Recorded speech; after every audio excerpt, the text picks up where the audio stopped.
खेत में जमा बालू ने बढ़ाई किसानों की परेशानी। सुपौल जिले के वसंतपुर प्रखंड के दिनबंधी इलाके में किसानों के खेत में जमा बालू परेशानी का कारण बन गया है, जिससे किसान काफी चिंतित हैं। दरअसल इन दिनों बीआईपी के राष्ट्रीय उपाध्यक्ष संजीव मिश्रा जनसंपर्क अभियान में जुटे हुए हैं और लगातार छातापुर इलाके का भ्रमण कर स्थानीय समस्याओं पर आवाज उठा रहे हैं।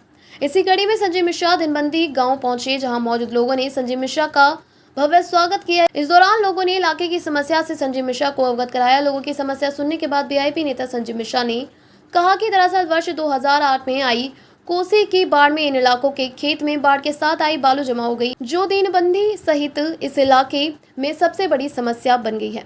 लेकिन खेत में जमा बालू को हटाने की दिशा में सरकार द्वारा अब तक कोई ठोस पहल नहीं की जा रही है, जिससे किसानों को भारी कठिनाई का सामना करना पड़ रहा है। उन्होंने कहा कि जब कोई किसान अपने ही खेत से बालू हटाना भी चाहता है तो पुलिस प्रशासन द्वारा उनके विरुद्ध कार्यवाही की जाती है, जिससे किसान भयभीत है।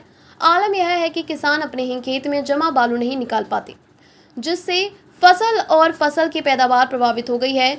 ऐसे में बीआईपी नेता संजीव मिश्रा ने सरकार से इस संदेश में अविलंब ठोस पहल की मांग की है।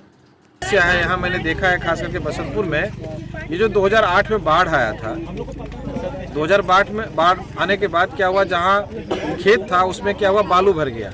अब किसान अपने बालू को साइड करे, इसमें तो सरकार को काम करना चाहिए। सरकार काम नहीं कर रही है इसमें। सरकार का जबकि नोटिफिकेशन आया था कि जहाँ जहाँ बालू आया है उसको हम लोग क्लीनिंग करेंगे।